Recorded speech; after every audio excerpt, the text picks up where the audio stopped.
That's what I was checking on. Hi, I'm Miss Andrea. And I'm Miss May. And this is Choose Best Publishing. Indeed. Today we are going to answer some, I wouldn't say common, but some recent questions that new homeschoolers are asking. And as old homeschoolers, seasoned homeschoolers, we think we might be good people to answer these questions. Who has experience with newly homeschooling a high school age kid and pulling them in 10th grade? So the child's not self-motivated, but traditional school is never a good fit. I've been in traditional school up until 10th grade. Definitely ADHD, maybe autistic, looking into virtual schools, but there are so many options, they're lost. The bad news, if your child has been unmotivated to date, homeschooling is not going to change that. It is going to get worse. Right. So a virtual school's probably a better choice than homeschooling. Yes, because you need another bad guy other than you saying get it done. So I would definitely find some structure, whatever that looks like. It sounds like the structure for this student in particular, the way that structure was being done in traditional school did not fit with some neurodivergencies, which is common, but you're not going to get a 10th grader who is now well entrenched in their working methods, their ways of existence. The good news is they're used to that pressure of you need to do these things. So it won't be like a child coming out of serious unschooling going into homeschooling. I don't know it's not the worst either. I don't know what the traditional school not being a good fit means, because that pressure may have been making them shut down. Because that is what happens a lot of times. It's this super high pressure that you get in a lot of traditional schooling. I did counsel that one girl who had shut down for several years, and I couldn't even get her to do Khan Academy, and she finally was just like, I'm going to see if I can't pass the GED, and she did. And now she's in community college. So and that actually may be a good option. Sometimes the kid is just too smart, and that's why there's a problem. That could be the issue. Motivation is the same. Well, if they're... But their intrinsic motivation is the same. But if they're bored, then that could be part of the intrinsic motivation issue. Right. So if you could fix that. I would say, honestly, my first recommendation for somebody in this position, you've got somebody who's nearing the end of high school, things just don't seem to be working. Have that child take a standardized test of some kind and see where they are. Yes. I had them take the California Achievement Test because they were 13 or 14 and they stopped homeschooling in 3rd or 4th grade, and they tested mid-high school, and then I couldn't get them to do Khan Academy, and so they just went and took the GED and passed it. Because sometimes the problem is the child is just too smart. And sometimes it's just that because that's actually my 16-year-old, we're kind of at that point where he's like, I feel like I've gotten everything that I need to do. And I'm like, well, prove it then. We need it on paper, prove it, and then fine, I'll graduate you. But you need to be working toward your associates at the local tech college or something. So I think we answered that well, but definitely would do a virtual school. So what you're looking for is public school at home or private school online. Right. Also, our local technical college has GED courses that you take the course and then sit for the test. And so it's a completion thing. Something like that also might be a good option in a case like this. And I'm going to tell you this. If you pull a 10th grader out of public school, do not put them back. No. Because you've lost the whole year. And now they're not going to finish it all. So actually, let's jump ahead to the last question that we have here, because that actually fits well with what you were just talking about. This is a family that is going to be moving. And the move is a little bit messy. They don't know how long it's going to take for them to transition from where they are, where they're going. So they don't want to start school where they are because they know they're actively in the process of moving. And until they get settled, they're going to homeschool their 7th grader. And then they're putting them right back into a traditional school the next year after having taken this year to manage their care. Oh, it sounded like they were going to put them back in the second they got settled. I believe that the question when I read it said that they were going to homeschool for a year and then go back. My gut reaction was like, don't do it, that sounds dumb. However, grade 7, do what you want. Do what you want. Think about middle school, it only takes 2 years to finish middle school. That is true. And what you lose now, though, is a chance for them to go to a high echelon college, because if they don't start high school type stuff in grade 8, then they're not gonna hit tech school, Ivy school level. So this is always my viewpoint. You can get the other viewpoint from her. However, if they did nothing in grade 7, as long as they kept some kind of routine, we would all live. Right. This is where I would go to some kind of accredited online system. That's where I was heading. Because if you know your intent is to not homeschool long term, then You need to keep them in a school. you need to stay in a traditional school culture. Don't get drawn into the homeschool culture, because a lot of homeschool culture is not compatible with going back to a traditional school environment. Right. It does them a disservice. It's not good long term for their education and for their development. For example, because we're talking about how there's differences in these cultural things, a lot of homeschooling culture focuses on relationship building and building connections between parent and student, between students and peer groups. It's not just about the academics. There are other elements that we're focusing on. And another thing that we do at a homeschool level is very often, instead of focusing on meeting deadlines, conforming to policies, because a lot of focus, if you're in a traditional school environment, you have to turn your assignments in on time or you're going to lose points.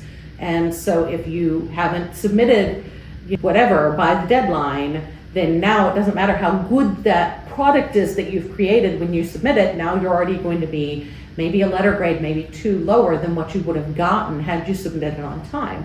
So those are some of the things that you have to learn and that you have to understand in a traditional schooling environment.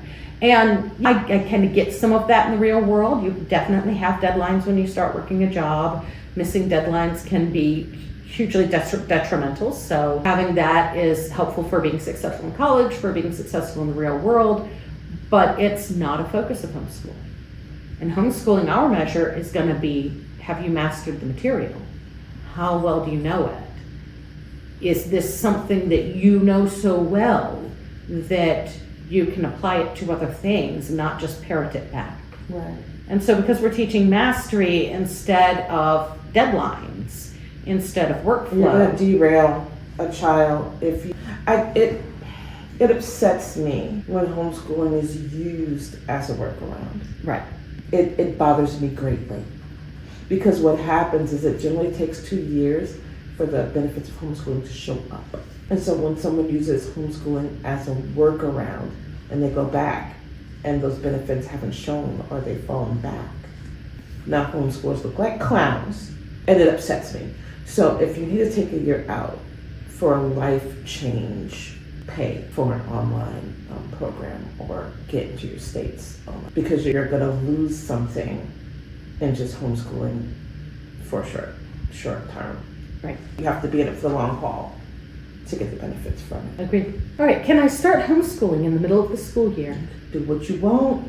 What you want.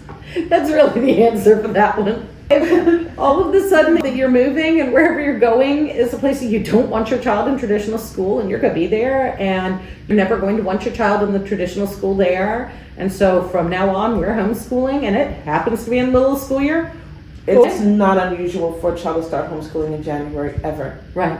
It's not, because you're like, that first semester was garbage and we're not going to finish with this teacher. We're not going to finish with this school. We're thinking about homeschooling. I don't think we'll wait. Both of my kids, we started in October.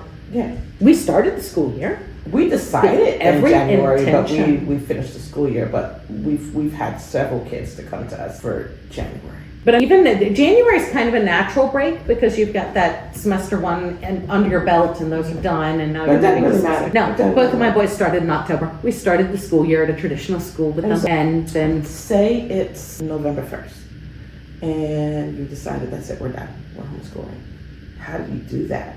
because that sounds a little weird. What have they done? How do we give them credit for what they've done with it? Look at what they've done, give them a test, figure out what they know, figure out what they don't know, and then put them into some kind of paper curriculum.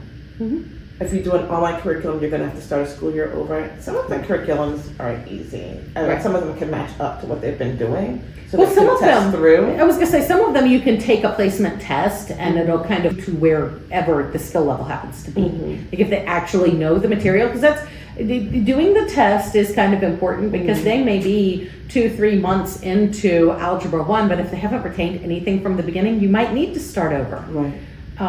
Figuring out where they are is your first step. Or if they've got some weird holes that need to be filled. Right. So yes, I would just test them and get going. If you say you start in November, you're still going to be done by May or June. If you start the year over, it's fine. Do what you want. It's fine. How many homeschoolers believe in practicing screen-free time at home, and how long does it last? I'm so grateful that my children are as old as they are because Y'all had so much we less. had one screen, two, the TV and the computer. We didn't have the TV, the computer, 2 iPads, the phone. The Oculus. No, Yeah. don't forget VR. Oh yeah, all right, and then like the game systems. I've never experienced that, but I have tried to work with kids who go overboard on those things, and getting homework from them is hard. I know families that have done it for short periods of times, and we've tried it just because we kind of had to. Very limited in tools. That there's so much about education. Modern education is about learning and understanding the tools that are available to you. All of those tools are online. So up to a point, you can hand them a traditional book with a notebook and a pencil. You can even hand them a calculator, a dictionary, and that works to a point. But at some point going forward, you probably going to have to engage digital tools to properly equip a student to exist in modern world. I could see screen-free afternoons where you have lunch and now you have to read something and write and explore.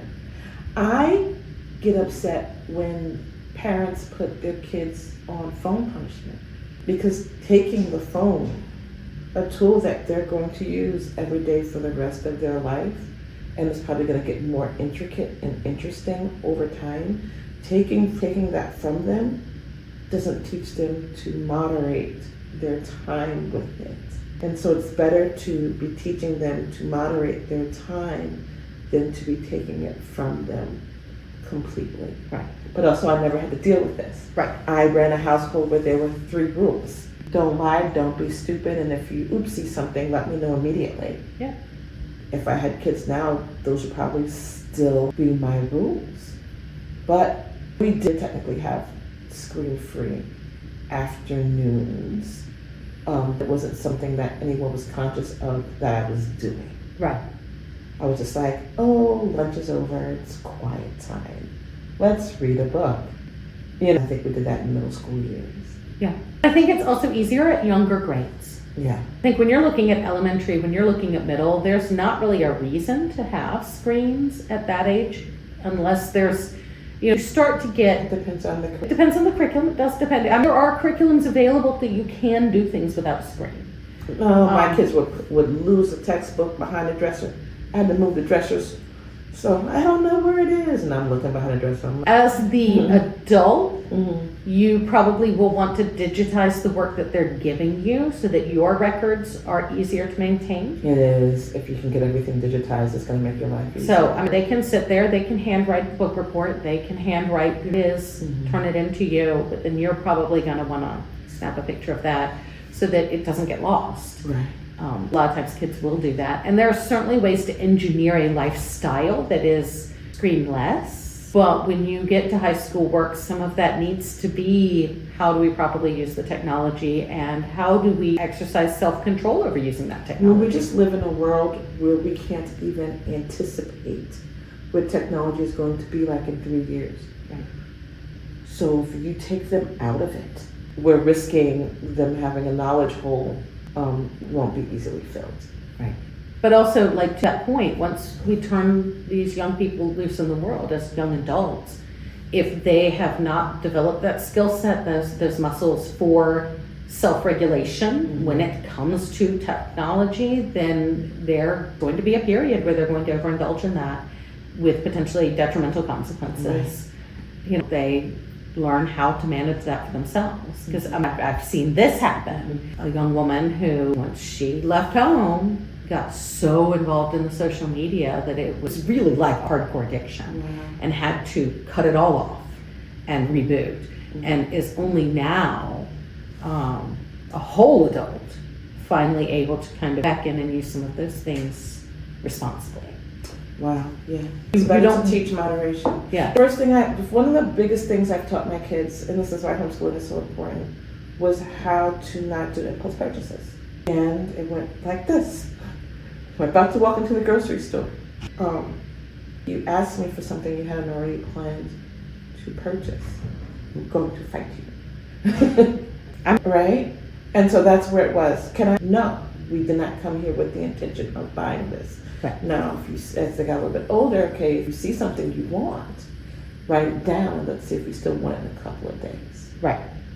Like And that then- could go on the next shopping list. And then I gave those buggers an allowance because the desire to have it went down when you were spending your own money. Always. And so that's just something I taught them over a span. My kids won't buy nothing impulse, as old as they are. Yeah. So it's the same as being impulsive with technology. Right. You have to walk them into it. Okay. Play several games that are meant to stimulate your mind. They're full of gambling ads. Oh yeah. If I were impulsive, I would be in so much trouble. Yeah. That's what we need to be teaching. We don't need to be taking things from them. We need to be teaching them how to think through. Yeah. On those screens. Oh, I remembered something about screen time. Oh, okay. So. We scheduled overindulgence Oh. of screen time. Okay. Like grade through 12th grade. Okay. My son was allowed one 24-hour session a week with no sleeping. Oh. There were usually nephews involved. That tracks. Sometimes kids from church. Mm-hmm. But he could, from Friday to midday Saturday, he could have whoever he wanted in the basement, which is why we built that room in that basement. Right. He could have whoever he wanted in the basement and they could play for 24 hours straight. And that kind of reward, it wasn't set up as a reward, but he never did anything to get punished out of it. Well. Ever. He knew that he had an itch to play, that it was coming. Got it. So you had something to look forward to every week. Yeah. He had to teach himself how to do that when he was in college. But giving that degree of free reign probably helped him make that decision in college. He did make that decision. Because he started college and took the gaming system with him and discovered that the gaming system was interfering with the study time, and so then immediately brought the gaming system back home and left it at home. And so, after 2 bad semesters, he was like, "This can't live here." right. And then his senior year, he brought it back because he hadn't moderated himself. Right. And so letting the kids make those decisions for themselves, that's the best bet. That's the skill set they're going to need as they get older. Yeah. Okay. All right, one more question. What does a normal day look like? Can I myself still do a few hours of work before or in between homeschooling? Yes. What does a normal day look It like? depends on the age of the child. So I guess we need to do. I guess it's a 3-part question, It could be. right? That's one way to approach it. So K through 5, a normal day looks like just like your summertime with your kid, right? Yeah. But you feed him, you get him doing something that keeps his little mind busy. That for a while, he takes a nap, you get some work done, right? And then in the afternoon, you find something both entertaining and educational for them to do, and you get some work done, right? But you're going to get less work done with a kid under 4th or 5th grade. When I was homeschooling my kids and they were under 4th or 5th grade, I did need to work to some degree. It was huge at that time, and I was good at it. So I dropped them off for 1 day a week at a homeschool program. I went shopping, got the things that I was going to sell that week. Went to bed, I listed my things. That did very well, right? They started to die. I am middle school. You think when they're in middle school that they don't need your full attention, but they do, because that's when the mischief starts. That's when they get to an age where the things that they do wrong could get them into a lot of trouble, right? And so at that point, I was homeschool blogging, and I was writing for 4 or 5 websites. Quite well, actually. And what we did was I took the dining room table and I moved it into the great room. I took the great room furniture and I put it in the music room. The dining room became the piano room, so I rotated my whole house. But I had this giant table in the middle of my great room. And remember that house, the 2-story great room, which was fireplace, great room, entertainment center, because we never ended up moving the entertainment center. Just sat at a big 8-people dining table, me writing, me working on one side, one child doing their work on one side, and one child doing their work on the other side. And their work was assigned to them, either that we got in advance. If it was work I was assigning, if it was work the homeschool co-op was assigning, they had that. And we all just sat there typing. What a good work ethic that builds for kids. Like, they're not going to do what you say, they're going to do what you do. Yeah. If mommy's typing all day, well, then that must be normal. And I'm going to sit here and type too. Right. And when I got to high school, learning from my ADHD, I could have worked all day.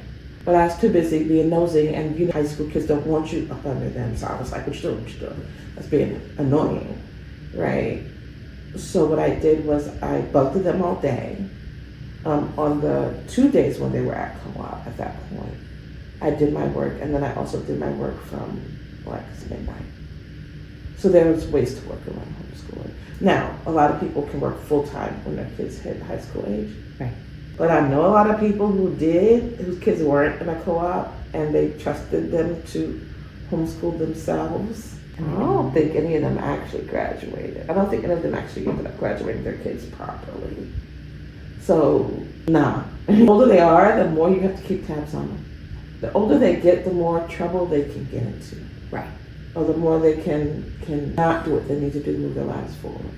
I'm more happy with letting little kids free range than I am with big ones. That's so reasonable. I would approach this question differently though. Okay. So what does a normal day look like?